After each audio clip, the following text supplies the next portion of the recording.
Mais uma vez, nós estamos aqui em Recife, Pernambuco, iniciando a Conferência das Igrejas do Nordeste.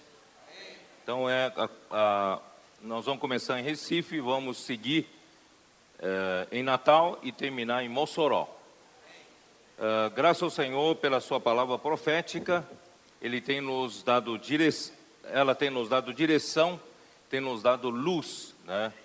E esses dias eu estava meditando o título, o tema geral dessa série de conferências, Cristo, né? É isso, né?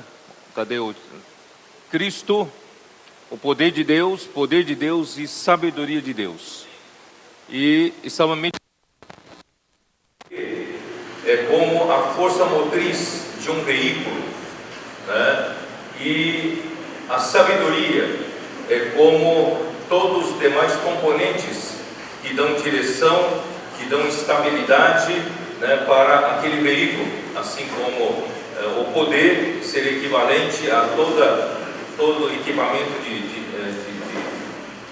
que faz o veículo se mover, isto é, o motor, a caixa de transmissão, o diferencial, etc, etc.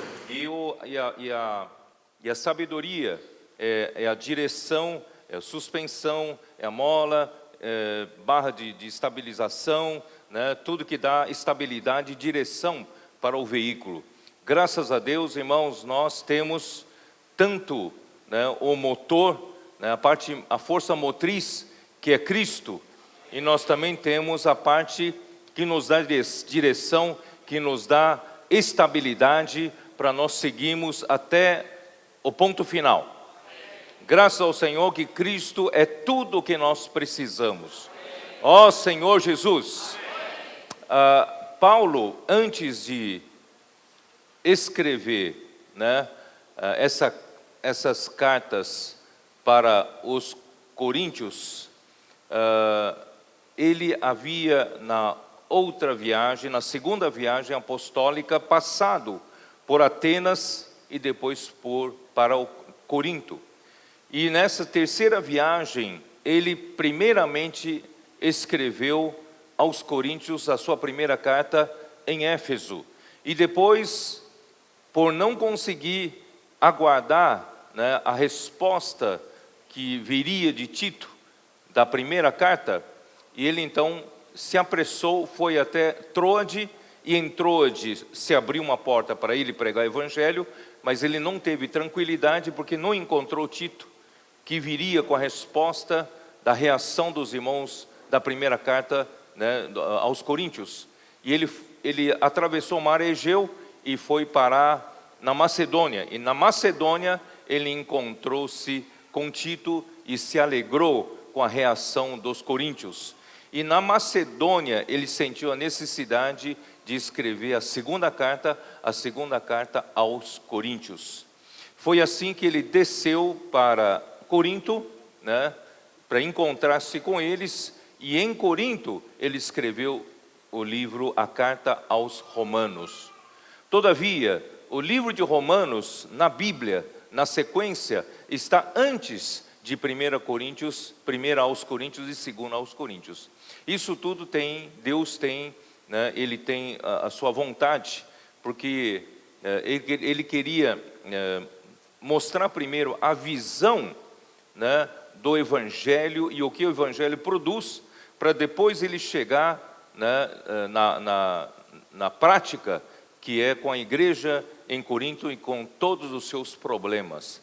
Então, a carta aos Romanos, para nós, espiritualmente falando, é como se fosse nos dar primeiramente a visão e depois nos dar uma preparação para que nós possamos entrar na prática e conhecer como se administra uma igreja, como se cuida dos problemas de uma igreja. Então, a carta aos Romanos é uma carta muito importante.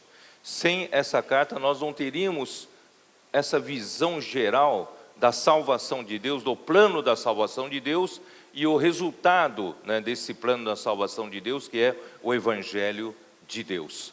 E nós sabemos que Romanos, irmãos, ele começa desde a mostrar a queda do homem, mostrar a situação lamentável a que todos caíram, na situação em que o homem, né, chegou ao fundo do poço, não tendo salvação, todos foram condenados, todos nós fomos encerrados debaixo do pecado, portanto, nós não tínhamos a mínima chance de nós sairmos dessa situação do pecado e da morte. Mas Deus, em sua infinita misericórdia, Ele preparou o Evangelho de Deus, que é o seu próprio Filho, que se nos deu para nos tirar dessa situação, desse impasse, que nós não teríamos como sair por nós mesmos. Graças a Deus, Cristo veio, se tornou carne. O Verbo se fez carne. Carne não é uma coisa positiva, é uma coisa negativa. O homem, né, porque os filhos, né, Hebreus fala, os filhos têm participação comum do sangue e carne, sangue e carne, e desses igualmente ele participou, para que ele pudesse, através, né, dessa participação da carne, ele pudesse realizar redenção por nós. Quando Cristo foi crucificado, ali na cruz, foi juntamente com a morte de Cristo, foi crucificado nosso pecado, pecados, a morte, né, diabo, né, e a nossa carne, graças a Deus. E assim nós somos salvos de uma situação sem a mínima esperança de ser salvo, mas graças a Deus pelo plano da salvação do Pai, e nós então, pela redenção do Filho e sangue derramado, seu sangue derramado na cruz, Deus então fez a expiação por nós, e nós não somente fomos justificados, não porque fizemos alguma coisa boa para Deus, é que todos nós, quando cremos em Jesus, Deus então nos justificou pela fé. E não só isso, o sangue de Cristo fez-nos a propiciação, isto é, a expiação, né, dos nossos pecados. Quando Deus, ao olhar para o sangue, Ele então pacificou o seu coração, né? O sangue pacificou, o sangue propiciou Deus em favor de nós. E hoje não só fomos justificados pela fé, e nós fomos reconciliados com Deus, temos paz com Deus. Isso está em Romanos capítulo 5, versículo 1. Eu vou ler só para vocês se situarem, tá? Romanos capítulo 5, versículo 1. Justificados, pois, mediante a fé, temos paz com Deus, por meio de nosso Senhor Jesus Cristo. Graças a Deus, nós então fomos justificados e temos paz com Deus. Mas o plano da salvação de Deus, isto é, o Evangelho de Deus, a boa nova de Deus, não para por aqui. Deus quer continuar a nos salvar.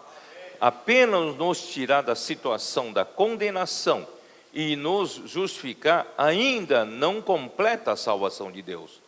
Porque a nossa alma, que também foi contaminada quando Adão transgrediu contra a palavra de Deus, o pecado entrou no homem, e a morte pelo pecado também entrou nesse mundo e passou para todos os homens. Não estamos livres do efeito da morte. E a morte reinou desde Adão até hoje. Reina entre nós, reina na humanidade. Então, como cortar esse efeito da morte na nossa vida? Por isso, irmãos, todo homem tem muitos problemas. Problema de relacionamento, problema de casamento, problema na família, problema social, problema no trabalho. Nós temos problema em todo quanto é lado. Por quê? Porque a morte reina desde que o pecado entrou no mundo, a morte entrou no mundo e a morte passou para todos os homens, e hoje o pecado e a morte reinam entre nós. Como nos livrar não só da perdição eterna, como hoje nós podemos viver hoje, né, de uma maneira livre desse efeito da morte, do efeito do pecado. Graças a Deus que a salvação de Deus não para na justificação pela fé, não para na reconciliação de nós termos paz com Deus, mas justamente por causa disso nós entramos, né, na presença de Deus. Nós, a partir do momento em que o sangue de Jesus nos abriu uma porta para nos achegar ao trono da graça, irmão, nós hoje podemos ter acesso a próprio Deus, a sua vida, a sua natureza, como suprimento para a nossa salvação. Então a nossa alma, que foi contaminada com efeitos da morte, essa alma tem esperança de ser salva. Então por isso que no versículo 5:10, porque se nós, quando inimigos, somos reconciliados com Deus, mediante a morte de seu Filho, muito mais, estando já reconciliados, seremos salvos pela sua vida. Então não só nós somos justificados pela fé, fomos reconciliados, né, pelo sangue de Cristo, mas agora, irmão, nós temos esperança de sermos salvos pela vida. Pela vida, pela morte de Cristo, fomos justificados. Pelo sangue da morte de Cristo, nós somos reconciliados. Mas agora pela vida de Cristo, porque Cristo agora vive. Cristo morreu, ressuscitou e agora vive. Então, pela vida de Cristo, irmãos, nós somos salvos. Cada dia podemos ser salvos. Um pouco mais salvo hoje, amanhã mais um pouco salvo, e por fim nós nos libertaremos totalmente do efeito da morte. A nossa alma está sendo salva, né? Por isso não desanime. Se você acha que a situação em que você está não tem mais saída, né? Seja no seu relacionamento conjugal, seu relacionamento social, relacionamento familiar, você tem muitas dificuldades, parece que não consegue sair mais desse emaranhado de coisas, mas se você deixar a vida de Cristo trabalhar em você, tenha esperança que Deus vai nos salvar. Muito mais seremos salvos pela sua vida. Então Deus, só que para isso, você precisa deixar de viver pela raiz velha.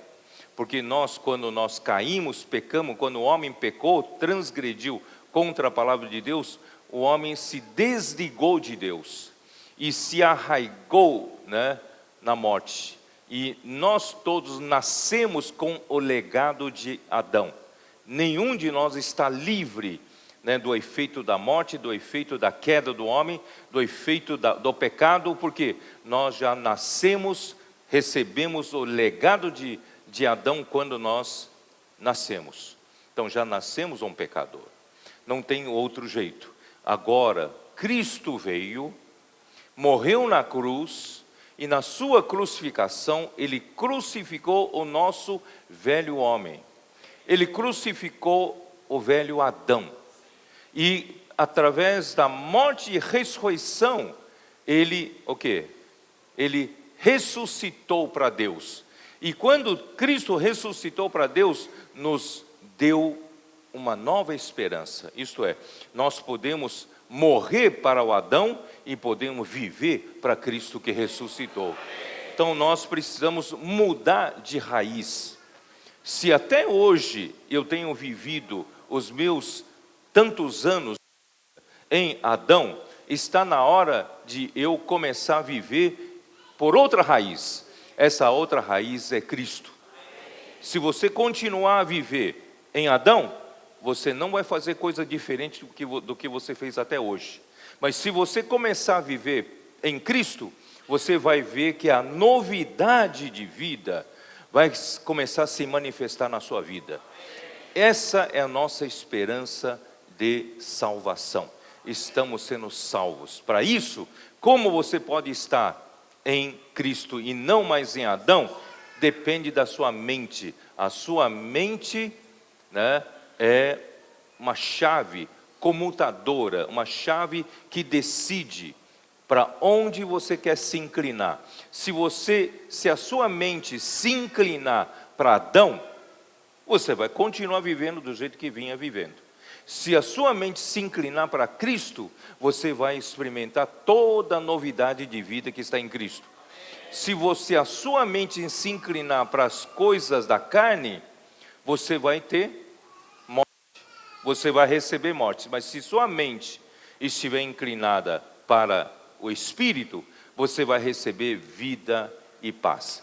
Então, é a sua mente quem decide. Por isso Paulo fala em Colossenses 3, buscai as coisas lá do alto, onde Cristo vive, né? Ele está sentado à direita de Deus. Pensai nas coisas lá do alto, não nas que são aqui da terra, não é? Porque morrestes, e a vossa vida está oculta, é isso, né? A vossa vida está oculta juntamente com Cristo em Deus. Então, por isso, irmãos, depois que nós morremos com Cristo, ressuscitamos com Cristo, não tem mais motivo porque continuamos a viver, né, no velho Adão. Está na hora da gente viver em Cristo. Como? É viver no Espírito. Exercitar o nosso espírito. Viver a vida da igreja. Invocar o nome do Senhor. Nós somos aqueles que invocam o nome do Senhor em todo lugar. Nós somos aqueles que vivem, né, como fala? Em rebanho. Nós somos a igreja. Nós não vivemos individualmente, nós vivemos, né, com os irmãos na vida do corpo. E nós então, através da vida do corpo, de cuidados de uns para com os outros, através da palavra que o Senhor nos dá, da comunhão, né, de todas as características da vida do corpo, irmão, nós estamos sendo o quê? Amadurecendo, crescendo em vida, não é isso? Nós que éramos filhos tecnon, crianças em Cristo, em Deus, e nós estamos crescendo em filhos ruiós. Ruiós é a palavra grega para filho adulto. E não só isso, nós estamos sendo preparados para os filhos herdeiros de Deus. E nós vamos um dia herdar todas as coisas de Deus já na próxima era, no reino dos 1000 anos. Portanto, irmãos, muitos são chamados, mas poucos os escolhidos. Muitos são chamados para receber a salvação. São muitos crentes, muitos cristãos verdadeiros, muitos que receberam, né, pela fé em Cristo essa salvação, mas não são muitos escolhidos para poder um dia reinar com Cristo como galardão. Então, nós que estamos vivendo a vida da igreja, a nossa busca não é só para um dia nós, né, podemos estar vivendo, né, na Nova Jerusalém, Novo Céu, Nova Terra, que já temos garantida a nossa estadia lá. Mas hoje nós precisamos buscar o quê? Buscar o galardão. Nós precisamos buscar para um dia, quando o Senhor voltar, podemos ser aquele vencedor que lutou do lado do Senhor, né, fazer a vontade do Senhor, que é o filho herdeiro. Esse filho herdeiro, então, tem direito ao galardão, tem direito à herança de Deus, que é o reino dos 1000 anos, ainda participar das bodas do Cordeiro, da maior festa do casamento nesse universo, que durará 1000 anos, e nós estaremos presentes. Se você não for escolhido, não vai estar presente, porque você não terá a veste nupcial. Nós estamos preparando a nossa veste nupcial. A nossa veste nupcial é a justiça dos santos. É a justiça que nós praticamos todos os dias. Ó Senhor Jesus. E cheguei no final do capítulo 8 de Romanos. Nós então entraremos em glória. Seremos não só santificados, mas glorificados. Nós seremos como Deus é, quando a igreja chegar nesse ponto e se revelar, na verdade é o próprio Deus sendo revelado em nós. E quando nós, os filhos de Deus, se revelarem, a glória de Deus se revelar em nós, irmãos, essa criação toda será libertada do cativeiro da corrupção. Nós vamos libertar, né, todo mundo através da revelação da glória dos filhos de Deus. E com isso o Senhor voltará, os nossos corpos serão redimidos. A redenção do nosso corpo será o quê? Será esse corpo corruptível será revestido de incorruptibilidade. Esse corpo hoje mortal se transformará em corpo imortal, corpo de glória. Irmãos, esse é o processo final do que Deus está fazendo conosco. Não é maravilhosa a salvação de Deus? Só que não para aí. Entra no capítulos 9, 10, 11, já falei na instância, ali mostra um princípio muito importante que é a eleição de Deus, a escolha de Deus, que falei agora há pouco sobre isso. A eleição é para galardão, né? Se você é uma pessoa que creu em Deus, você já foi chamado para a salvação. Mas se você continuar a buscar, lutando do lado de Deus, pela sua vontade ser realizada, você será o escolhido de Deus. E o escolhido terá direito ao galardão.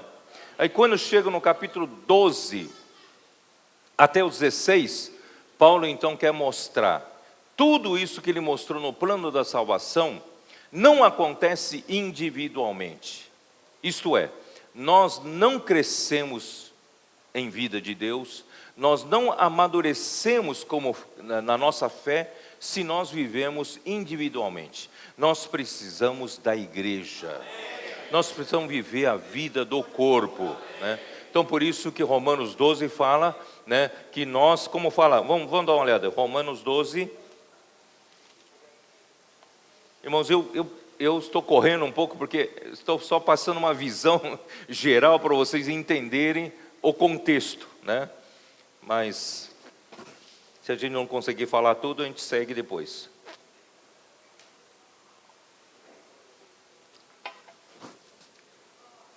Quando chega no capítulo 12, Paulo fala assim: rogo-vos, pois, irmãos, pelas misericórdias de Deus, que apresenteis o vosso corpo por sacrifício vivo, santo e agradável a Deus, que o vosso culto aqui é serviço, que é o vosso serviço racional, que é o vosso serviço mais lógico. Lógico. Por quê? Porque se nós vivíamos no mundo, condenados à morte eterna, nós usávamos nosso corpo, os membros do nosso corpo, como instrumentos de injustiça, é ou não é? Nós praticávamos pecado com os membros do corpo. Se a gente usava os membros do corpo para servir a injustiça, ao pecado e à morte, e agora que nós somos salvos por Deus, não é lógico que usemos agora esses mesmos membros do corpo para servir a Deus? Não é lógico? Por isso que Paulo fala, é o vosso serviço lógico, é o mais racional serviço. Então, se nós, vocês não estão convencidos, vamos lá, Romanos 6, vamos dar uma olhada, Romanos 6, vocês não se animaram muito, vamos ver, Romanos 6, 19,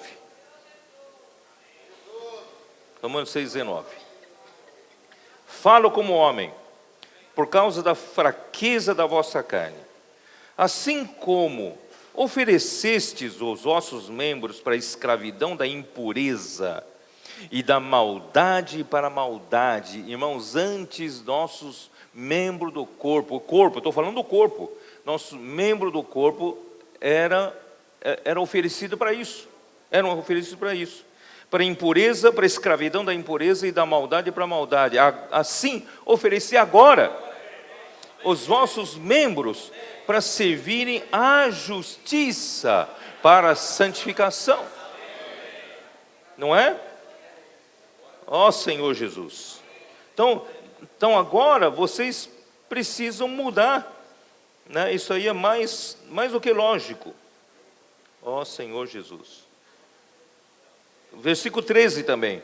Nem ofereçais cada um os membros do seu corpo ao pecado, como instrumentos de iniquidade, mas oferecei-vos a Deus como ressurretos dentre os mortos, e os vossos membros a Deus como instrumento de justiça. Ofereça os membros do seu corpo a Deus como instrumento de justiça.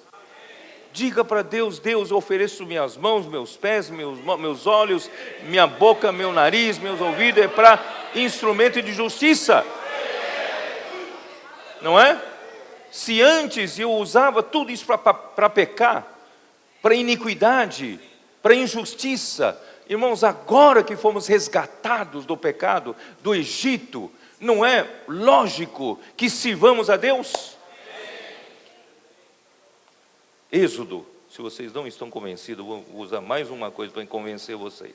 Êxodo 5. Êxodo 5:1.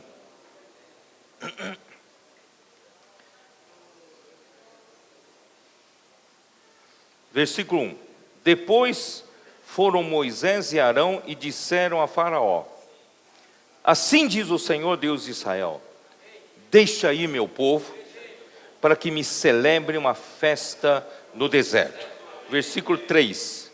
Ele prosseguiu: o Deus dos hebreus nos encontrou, deixa-nos ir, pois, caminho de 3 dias ao deserto, para que ofereçamos sacrifícios ao Senhor, nosso Deus, e não venha Ele, sobre nós com pestilência e com espada. Irmãos, o Senhor quer libertar esse povo, na verdade, para servir ao Senhor. E quando esse povo foi libertado, Êxodo 19, como o Senhor falou: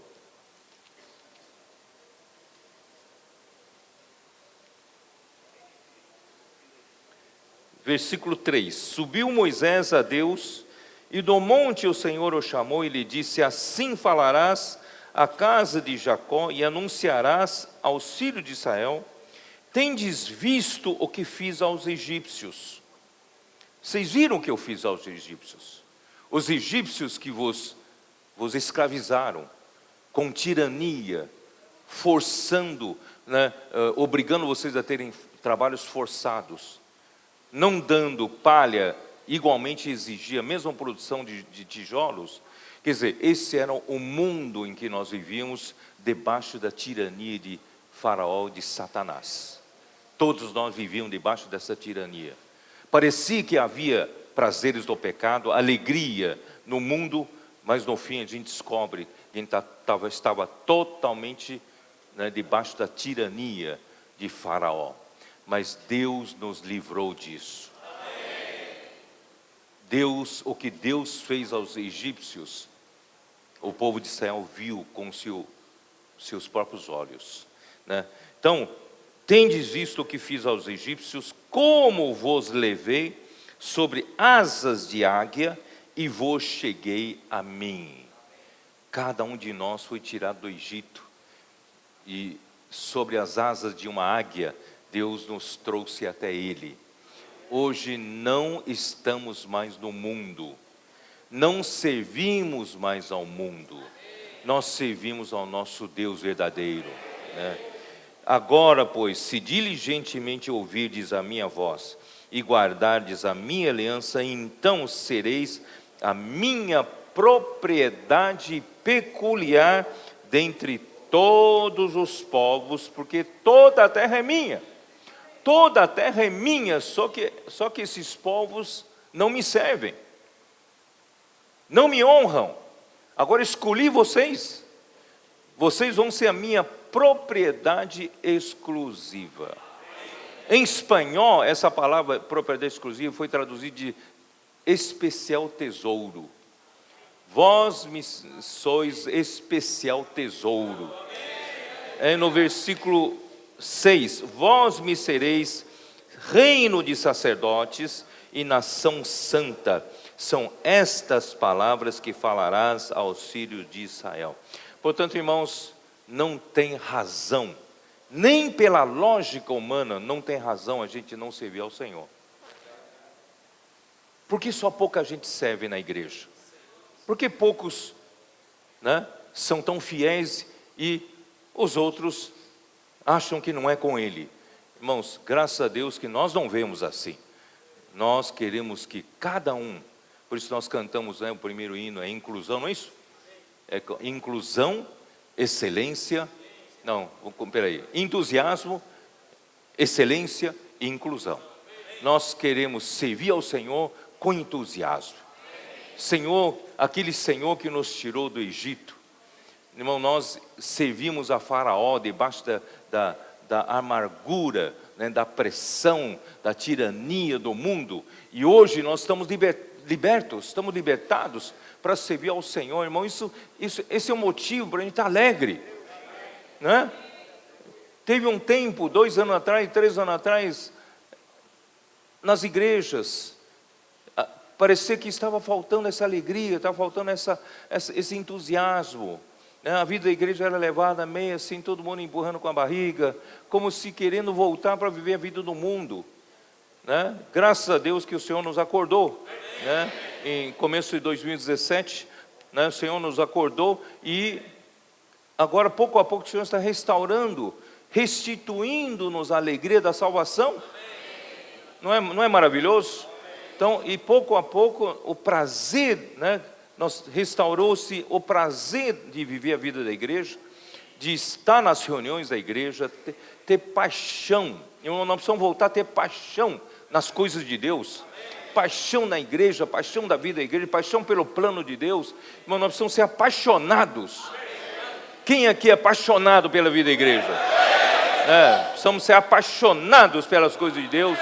Irmãos, isso que me motiva, né? Eu todos os dias ali, eu vivo muito motivado, e essa motivação é isso, é essa paixão, essa alegria, né? Esse entusiasmo, né, que eu tenho pelas coisas do Senhor, e ainda mais vendo as coisas acontecerem, mais ainda, né? Então, entusiasmo, excelência. Excelência em quê? Excelência em servir ao Senhor. Vamos dar o melhor para o Senhor. Eu me lembro, lá no começo da vida da igreja, a gente era tudo muito precário, né? A gente com muita dificuldade alugava um local de reunião para começar a reunir. A gente tinha poucos recursos para alugar e tal. E quando alugávamos um local de reuniões, e precisamos, de certa forma, mobiliar o básico, precisamos comprar bancos, comprar cadeira, tal, e cozinha. Eu tenho uma geladeira velha em casa que eu preciso trocar, então vou levar minha geladeira velha para local de reuniões, não é isso? Aí eu compro uma nova para mim, não é isso? Então a gente dava o velho para o Senhor, né? A gente era ou não era assim? Era assim, não é só comigo não, né? Era assim, a gente dava a geladeira velha, fogão, não é isso? Você quer renovar sua mobília, dava o velho para o Senhor. Irmãos, a gente tem que parar com isso. Dá o melhor para o Senhor, né? O Senhor não quer o resto. O Senhor não quer o refúgio. O Senhor quer o primogênito. Todo primogênito em Israel é meu. O Senhor quer a melhor parte dos recursos humanos, melhor parte dos recursos materiais. O Senhor quer o melhor de nós. Então vamos dar o melhor para o Senhor. Quando nós servimos ao Senhor, seja no serviço de recepção, seja no serviço de crianças, serviço de adolescentes, serviço de jovens, que mais? Oi? Serviço de música, serviço de som, serviço de cuidado aos casais, serviço de terceira idade, de projeção, né? Projeção, hoje, né, cutucou, e vou falar então, vocês falharam em passar o título da mensagem, em não passar o título da mensagem para o irmão que projeta, tá? Eu, em todas as reuniões, eu antecipadamente passo todos os títulos das mensagens para eles. E eles não se preocupam em passar para quem projeta, se preocupam em passar para os outros, tá? Então, só estou expondo um pouco eles, tá? Então, se daqui para frente, veja se melhora esse serviço, tá? Faz com excelência, tá? excelência, né? Fazer o melhor para o Senhor. Serviço de... Irmãos, não existe um serviço na igreja que realmente atenda às necessidades da igreja, se não houver pelo menos um ou dois servindo com sacrifício. Sem sacrifício, não há serviço bem feito. Não sei se você concorda com o que eu estou falando. Eu já tenho, mais de 40 anos de vida da igreja, vivendo assim, praticando essas coisas. Eu sei como é. Você pode ter um grupo de pessoas, mas o grupo de pessoas empurrando com a barriga aquele serviço, e nunca vai surgir excelência naquele serviço. Mas se houver um pelo menos, ou dois, começam a se dedicar, não é isso? Começam a se empenhar, pôr joelhos no chão, orar ao Senhor, não é isso? Enquanto que domingo à tarde todo mundo descansa, esses dois não descansam, estão ali preparando, orando pelo serviço. Irmãos, esse serviço vai para frente. É ou não é? Então vamos mudar, vamos dar o melhor para o Senhor. E depois, irmãos, inclusão. Nós queremos que todos os membros do corpo de Cristo funcionem. Todos os membros do corpo de Cristo têm que encontrar seu espaço para servir ao Senhor, tá? Bom, ó Senhor Jesus, eu estou indo muito devagar nessa primeira parte, né? Ó Senhor, vou tentar, vamos lá. Romanos 12, versículo 1 diz: primeiramente, apresentar os nossos corpos. Não adianta em falar servir ao Senhor, se em primeiro lugar você não se apresentar em corpo, o seu corpo não se apresentar. Eu não sei como servir em qualquer coisa se eu não apresentar o meu corpo, né? A não ser que você diga, não, hoje está na era digital, não preciso aparecer no trabalho, não é isso? Tal. Irmãos, mas esse corpo aqui não necessariamente seja físico, mas você precisa apresentar, você precisa se empenhar, você precisa se dedicar, não é isso? Você precisa se dar. Então, irmãos, precisa apresentar o seu corpo. Você vai dizer, eu amo muito as reuniões da igreja, mas você não vem para a reunião, não é? Eu tenho encargo por esse serviço, irmão, deixa comigo, eu tenho encargo por esse serviço, mas não, chega na hora de servir, você não vem? Então, irmãos, não adianta falar em serviço e não apresentar o corpo. Vamos apresentar o nosso corpo. Paulo dizia, eu esmurro o meu corpo, eu reduzo a escravidão, para poder o meu corpo atender a necessidade minha de servir ao Senhor. Eu não vou deixar o meu corpo mandar em mim. Meu corpo vai sempre dizer que está cansado. Eu vou reduzir, vou fazer o meu corpo ser comandado por mim para servir ao Senhor. Tá bem, irmãos? Apresentar o corpo. Segundo lugar, e não vos conformei com esse século, mas transformai-vos pela renovação da vossa mente. Irmão, nós precisamos ter uma mente renovada. Porque eu falei lá em Brasília que a igreja é uma cultura totalmente nova na cultura humana. Só que nós misturamos as coisas, nós achamos que a igreja é uma coisa a mais dentro da cultura humana. Então a gente mistura muitas coisas da cultura humana dentro da igreja. Irmãos, a igreja é de Deus. 1 Coríntios 1, versículo 1, não é isso? A igreja de Deus que está em Corinto. Então, a igreja é de Deus. Se a igreja é de Deus, nosso Deus é o quê? Nosso Deus é o único Deus. E sendo Ele o único, Ele é o singular, Ele é um Deus singular. Sendo Deus singular, único, Ele é santo. Não é isso? Ele fala, além de mim não há outro. Ele é o único Deus santo. Que significa único Deus santo? Quer dizer, não há nada semelhante a Ele. Não sei se vocês vão entender. Essa palavra, Ele ser santo, não é que Ele é puro e não peca. Não é isso, não é só isso. Ele é santo porque Ele é único. Não tem outra coisa igual a Ele. Não sei se os irmãos entendem. Ser santo é ser Deus. Só Deus é santo. Só Deus é único. Não tem nada parecido com Ele. Vou viver uma vida santinha, vou começar a não pecar, vou viver uma vida boa, praticar boas ações. Isso não é ser santo. Ser santo é ser como Deus é, porque só Ele é santo. Então, se Deus é santo, a igreja de Deus é o quê? É santa. Se Deus é único, Deus é santo, a igreja de Deus é santa. Se a igreja de Deus é santa, a igreja de Deus não pode ter outra natureza, senão a natureza de Deus. Não pode ter a cultura humana mesclada à cultura na igreja, porque a igreja é de Deus. A igreja é santa, a igreja é distinta de todas as coisas, demais coisas. Só a igreja é santa porque Deus é santo. Por que eu afirmo isso? Porque logo em seguida ele fala dos membros dessa igreja, são os santificados em Cristo Jesus. É ou não é? 1 Coríntios 1 e 2, né? Aos santificados que estão em Cristo Jesus, e chamados santos, chamados para ser santos.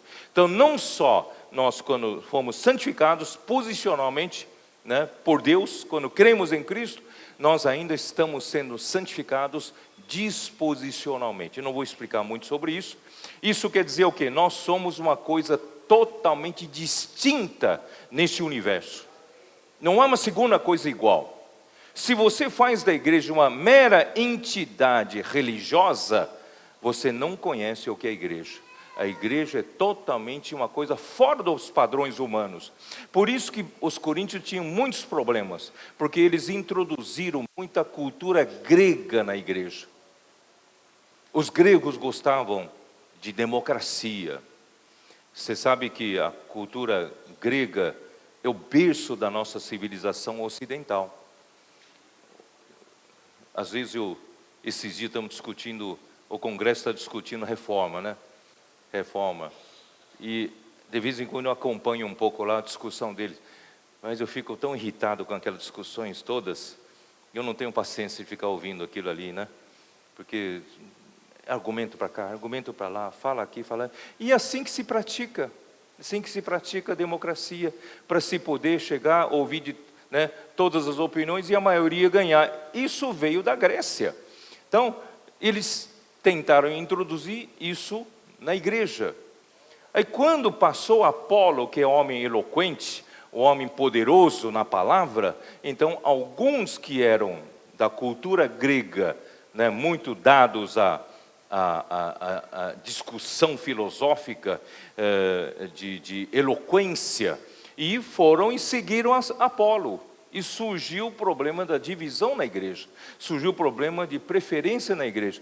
Irmãos, a igreja não tem essa cultura. A igreja não tem essa cultura de ouvir uma pessoa eloquente e dizer, eu concordo com ele, eu sou um com ele, eu sou seu discípulo, eu sou seu seguidor. Irmãos, essa não é cultura na igreja. Cultura na igreja, irmãos, é Deus quem manda. E a palavra dele, não é isso? E Deus tem sua autoridade na terra, né, para dar sua direção, e nós apenas seguimos. É assim que funciona.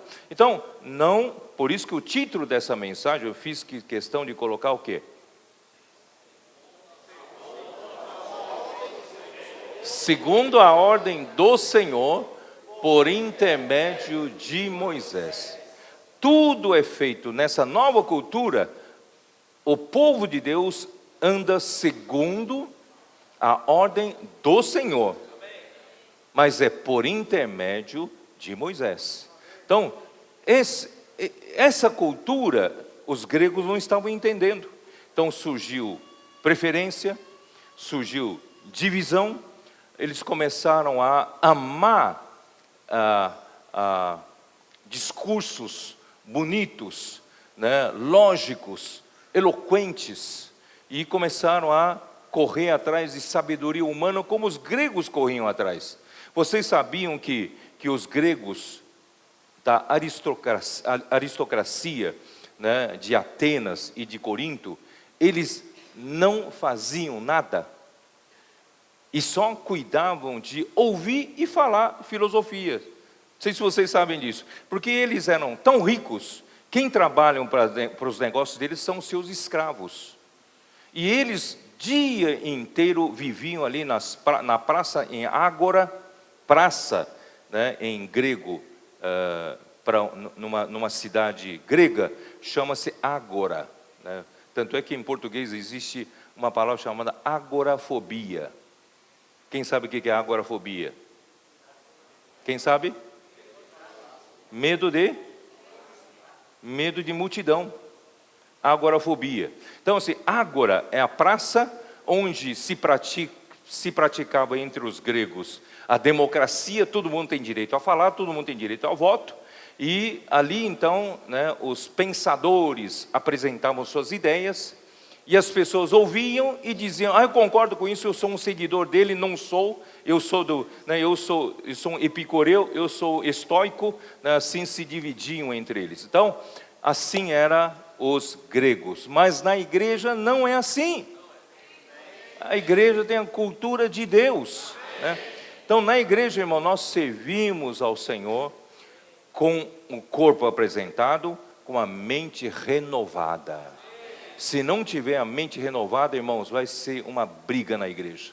A gente com a mente antiga da cultura humana, não é isso? Tem empresário que quer implantar método empresarial na igreja.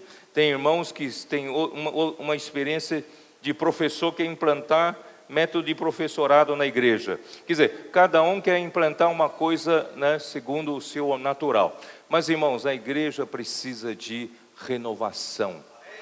O Espírito precisa renovar nossa mente para pensar como Deus pensa. Buscar as coisas lá do alto, pensar as coisas lá do alto como Deus pensa. E isso é corpo, alma, e em terceiro lugar, o versículo 11 diz o quê?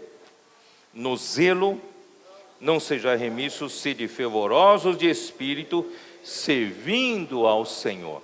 Então, corpo apresentado, a mente renovada e espírito fervoroso.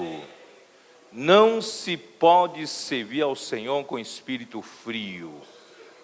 Uma pessoa mental não exercita o espírito, irmão, não pode servir ao Senhor.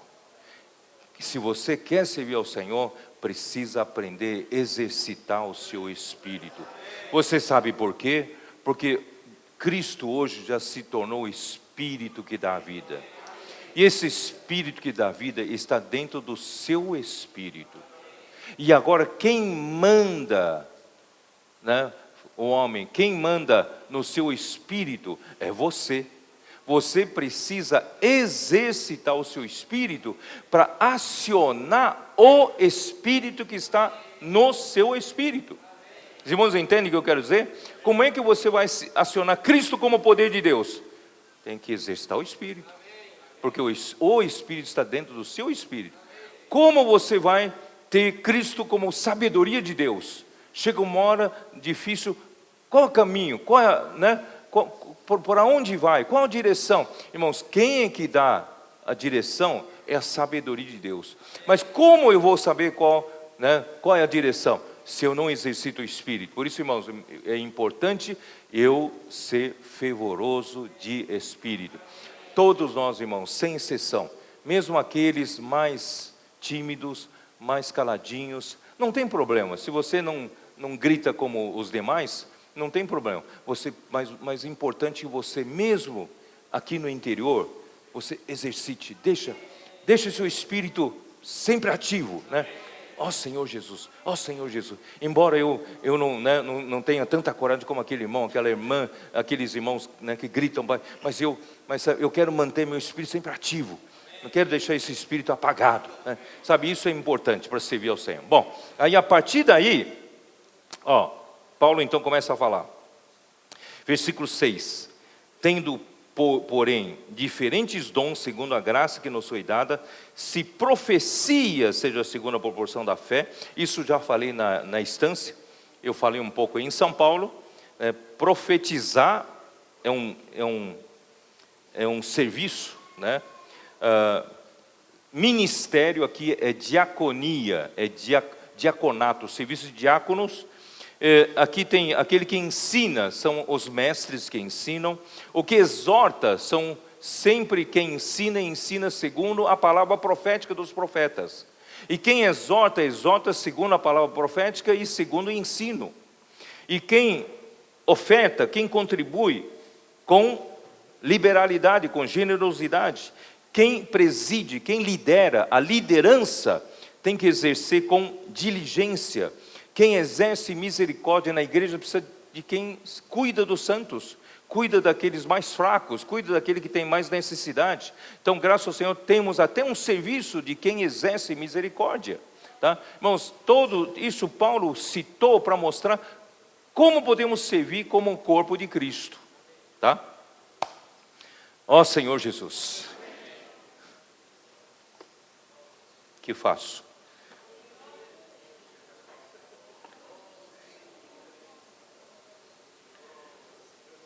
Eu quero mostrar na figura do Antigo Testamento. Você sabia, talvez não tenha tempo de ler, você sabia que o povo de Israel, de 20 anos para cima, todo varão de 20 anos para cima, era um guerreiro?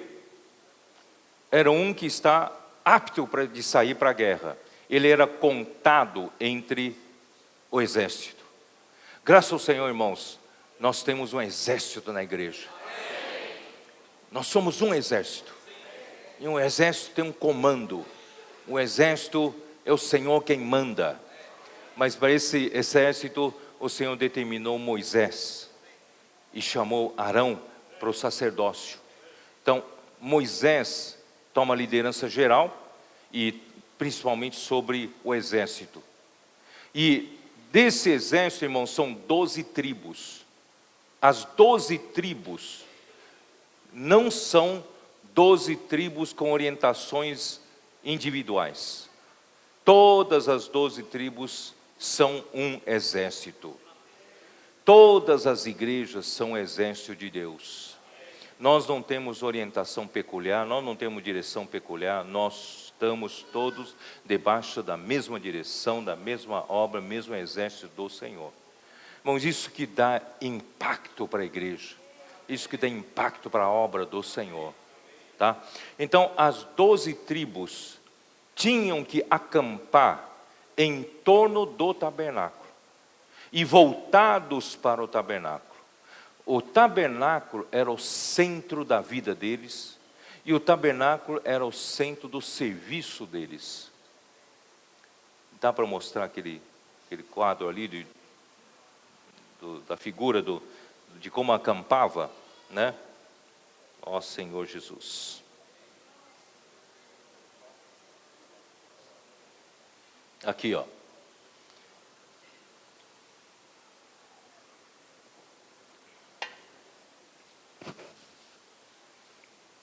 Aqui no meio está o tabernáculo. Aqui é a face leste, face oriental, onde o sol nasce.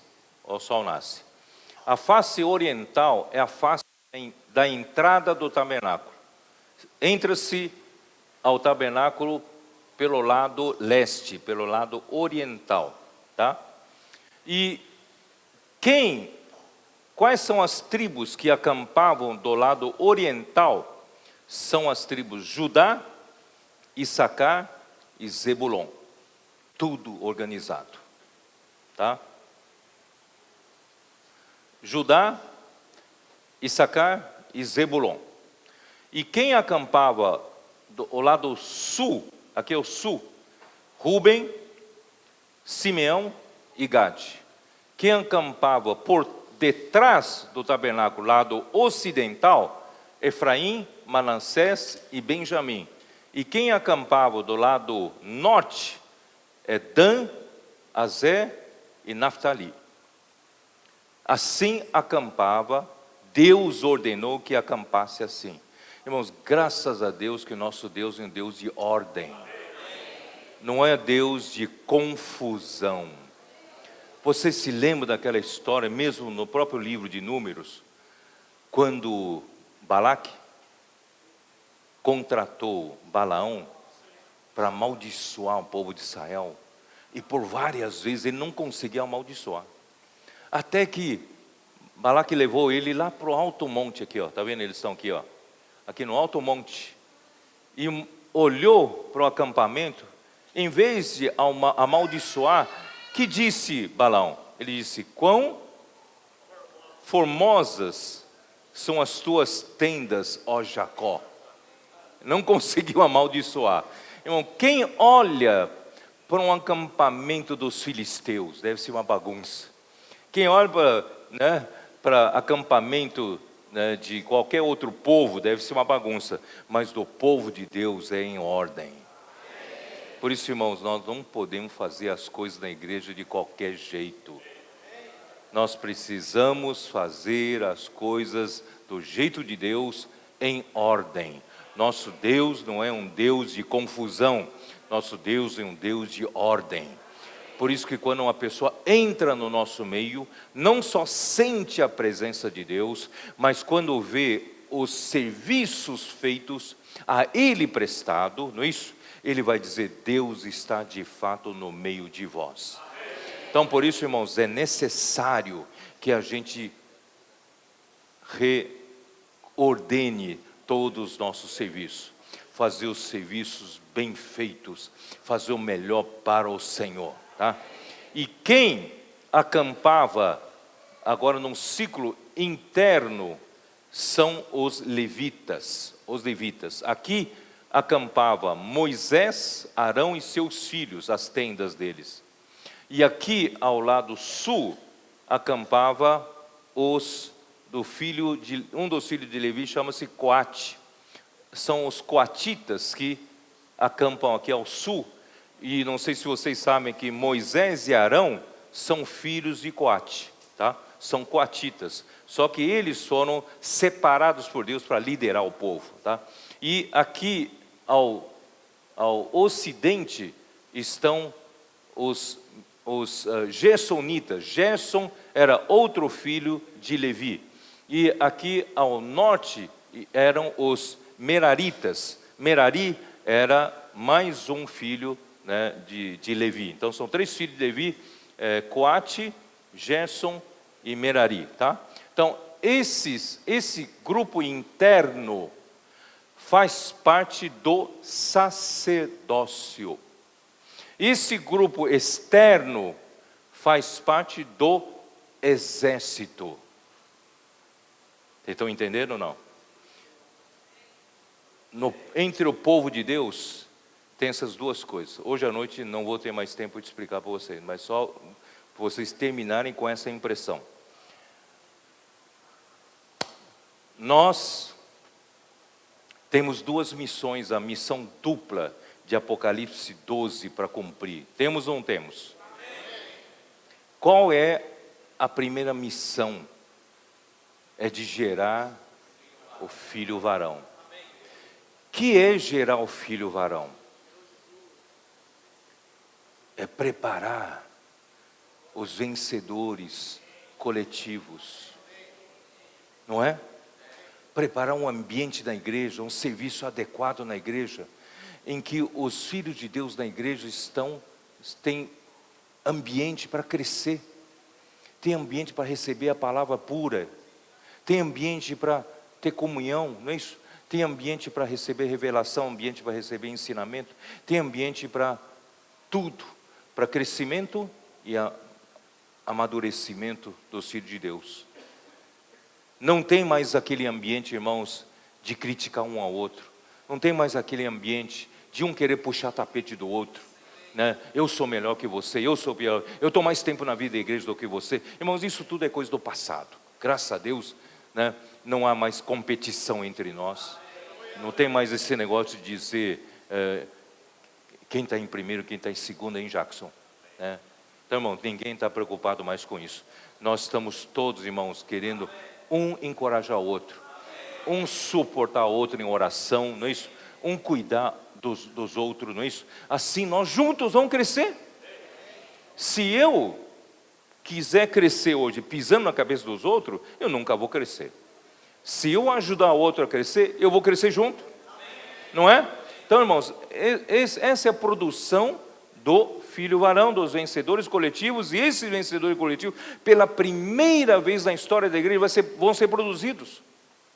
Porque até hoje, todos os vencedores produzidos foram vencedores individuais. Tivemos grandes servos de Deus no passado que o Senhor os levou para, certamente, estar com Ele, não é isso? O Senhor os tem consigo, são vencedores. Claro que aguardam igualmente com todos os outros santos, mas são os vencedores, mas são individuais. Mas no final dos tempos, Deus precisa gerar o filho varão, precisa gerar um grupo de vencedores. E quem está preocupado em preparar isso? Na cristandade não tem essa preocupação. Agora, nós precisamos ter essa visão. Precisamos preparar. E quem é que prepara o crescimento dos filhos de Deus e prepara a maturidade dos filhos de Deus, irmãos? É o sacerdócio. Vocês estão percebendo ou não?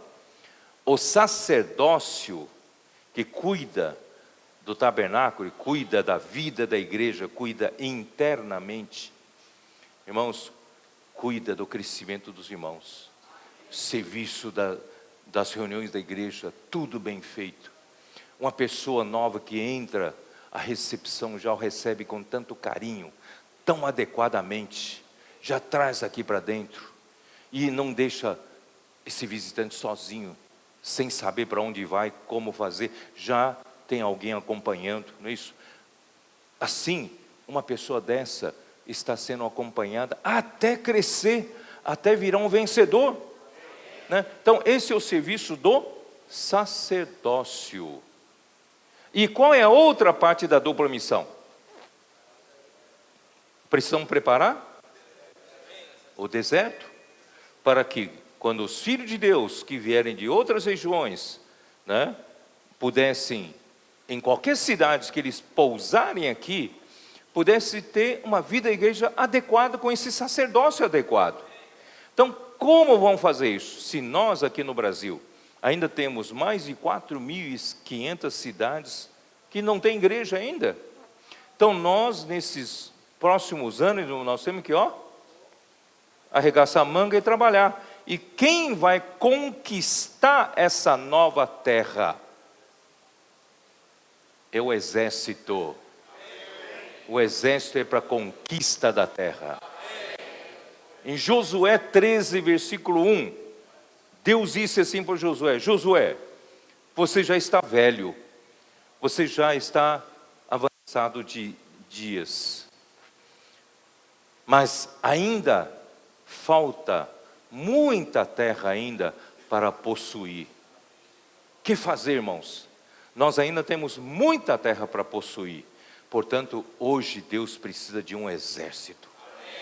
Graças a Deus, irmãos, com várias ferramentas o Senhor nos deu, desde a Editora Árvore da Vida, que edita livros maravilhosos para nosso crescimento e conquista da terra, Jornal Árvore da Vida para conquistar novas pessoas também, e nós temos o Bucafé, nós temos o Expo Livro, que logo logo vai estar, né, na guerra, né, indo de cidade em cidade.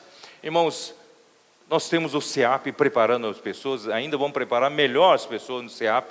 Irmãos, nós estamos tendo uma nova modalidade de comportagem dinâmica. Isso está fazendo uma revolução.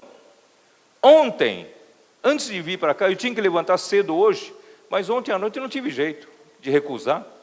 Os comportores dinâmicos de Osasco, juntamente com 5 que estavam sendo treinados na região 1, região de Brasília, quiseram jantar comigo. Aí eu fui jantar com eles, ouvindo o testemunho deles, irmão, estou vendo que isso é uma revolução.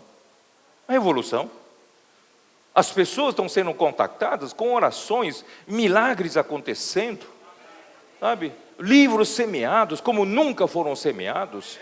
Uma coisa assim desse tipo estão ocorrendo. Então, irmão, nós estamos vendo que Deus está por trás de tudo isso. O Senhor está confirmando tudo isso. Então, essa comportagem dinâmica, irmãos, através da oração. Puxa vida, tantos testemunhos. Você também pode experimentar isso. Talvez você diga, mas eu não sou um comportor. Não tem problema.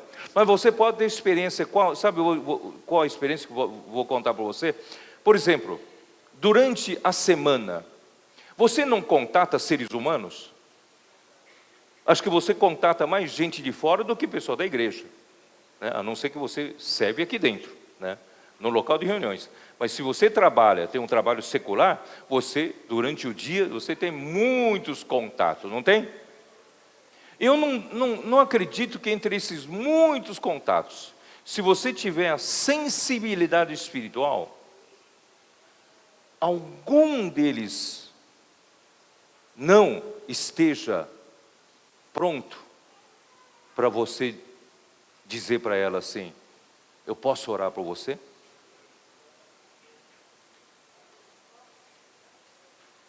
Nós estamos viajando para o Chile. Eu, a mim e André. Você sabe, chegando na porta do avião, geralmente eles pedem para esperar um pouco, porque acabam de limpar, né, dentro do avião. E tinha 3 mulheres de limpeza ali na porta do avião. E o Ami simplesmente praticou essa palavra. Posso orar por vocês? As 3 disseram imediatamente, sim, queremos oração. Não pense que as pessoas vão recusar, não. As pessoas estão precisando. É quando a Ami fez uma oração simples, fez uma oração simples. Uma delas começou a chorar. Você acha que Deus não pode fazer uma pessoa dessa precisar de uma oração sua? E quem sabe uma oração sua pode libertá-la? Uma oração sua pode representar Deus trazendo solução para o problema dela? Irmãos, nós precisamos dar nossa cara.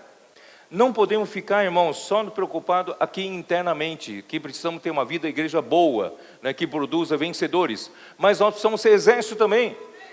E o exército precisa dar as caras lá fora. Vamos dar as caras lá fora? Jesus disse, vós sois a luz do mundo. Mas como a luz vai brilhar no mundo se está escondido debaixo do alqueire? Você só se preocupa com o seu dinheiro, ganhar dinheiro. Só se preocupa com o seu sustento. E você não se preocupa em alumiar os outros que estão trabalhando com você. Não é? Então vamos dar as caras. Eu não sei o que fazer. Ora com a pessoa. Posso orar com você? Posso orar por você? Irmãos, imediatamente você vai à pessoa. Qual pessoa hoje, irmãos, não tem um problema sufocado aqui dentro de si? Quem? Você e eu estamos na igreja. Você e eu conhecemos a economia de tudo, o plano de Deus, o plano de salvação de Deus. Você sabe para quem recorrer, para onde levar seus problemas. Você sabe invocar o Senhor, ela não sabe. Tem tantos problemas aqui, é que nem uma panela de pressão que está pronto a explodir. Quantas dessas pessoas falaram que eu estava querendo suicidar-me hoje? Quando os comportores chegaram para orar com elas. Por isso, irmãos, as pessoas estão como panela de pressão. Tem problema, não sabe nem para quem recorrer. Recorrer ao marido, mas marido é o problema. Recorrer aos filhos, filhos são um problema para ela. Então, irmãos, vai recorrer a quem? Então, graças a Deus, a gente representa Deus. Exército. Para tirar as pessoas debaixo da opressão, de tirania de Faraó. Eu posso orar por você. E através de uma oração, você pode libertá-la. Quem acredita nisso que eu estou falando? E dá para praticar ou não dá? Melhor ainda, se você carregar na sua mochila, na sua bolsa, sempre pelo menos um jornal Árvore da Vida. Porque depois que você faz uma oração, a pessoa é tocada, mas depois nunca mais vai saber como vai contatar você. E você não deixou nada por escrito, nada na mão dela.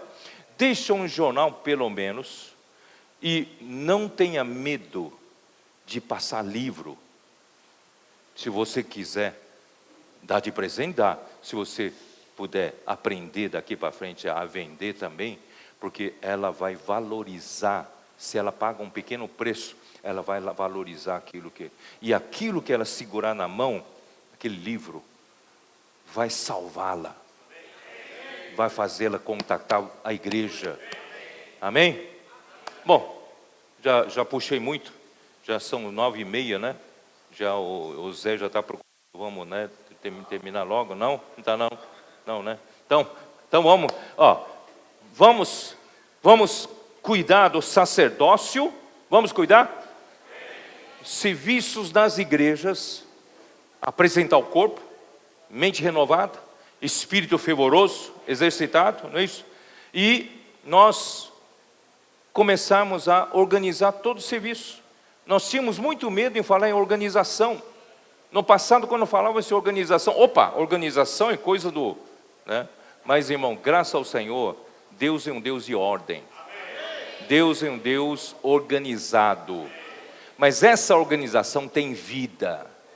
Essa organização não é morta. Quem manda aqui é Deus. Quem sabe lá em Natal a gente mostra um pouquinho, não é isso? Irmãos, é Deus quem manda.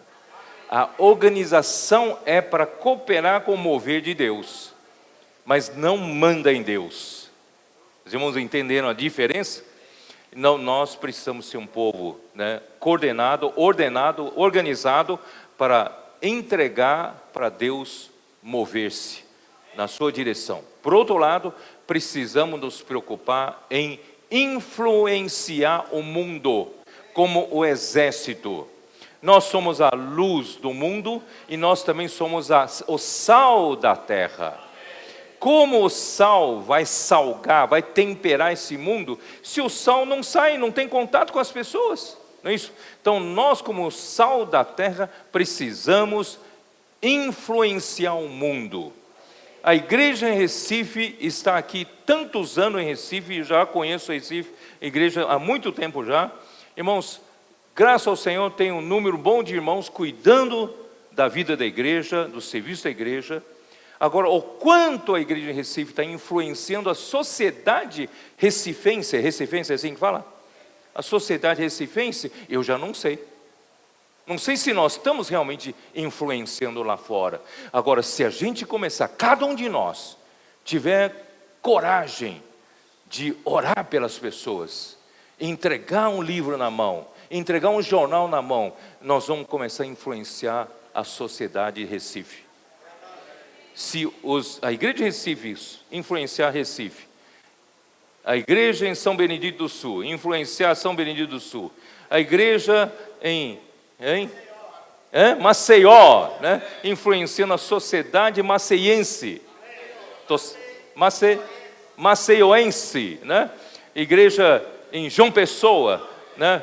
Influenciando a sociedade de João Pessoa, Mossoró também. Irmão, nós vamos começar a pôr a cara para fora. Está muito escondido para dentro. Está certo, é necessário para dentro, para levantar vencedores coletivos, mas precisamos pôr a cara para fora, influenciar o mundo. Dá para fazer isso? Vou terminar a reunião assim, tá? Senhor abençoe vocês. Se eu possa, através dessa palavra, possa usar vocês para tanto formar vencedores coletivos, como influenciar o mundo, conquistando mais terra para o Senhor. Jesus é o Senhor.